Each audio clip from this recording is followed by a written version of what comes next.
ஸ்டாலின் அவர்களே, நீங்க எதை வேணாலும் பேசலாம், ஆனா அண்ணா திமுக ஆட்சி பத்தி உங்களால பேசவே முடியாது.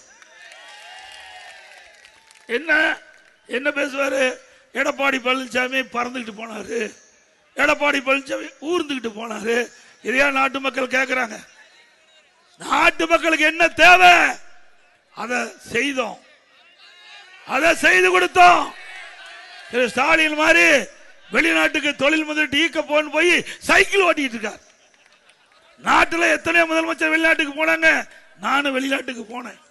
அப்போ கிடைக்கின்ற நேரத்தை பயன்படுத்தி மக்களுக்கு என்ன தேவை அந்த வெளிநாட்டில் இருக்கின்ற செய்திகளை சேகரித்து நம்முடைய தமிழ்நாட்டுக்கு கொண்டு வந்து அந்த திட்டத்தை நிறைவேற்றுகின்ற பணியை நாங்க செஞ்சோம். ஆனா தமிழ்நாடு முதலமைச்சர் தொழில் முதலீட்டை ஈர்ப்பதாக சொல்லி அரசாங்க பணத்தில் வெளிநாடு போய் சைக்கிள் ஓட்டிட்டு இருக்கார். இதை பார்க்கறதுக்கு மக்கள் இருக்கிறாங்க. இதற்காக உங்களை முதலமைச்சர் தேர்ந்தெடுத்தாங்க. பிறகு வீட்டுக்கு வந்தா பலு தூக்கிட்டு இருக்கார். நீ நல்ல பலசாலி தான், யாரும் இல்லைன்னு சொல்லல. நல்லாட்சினா எடப்பாடியார் தான்.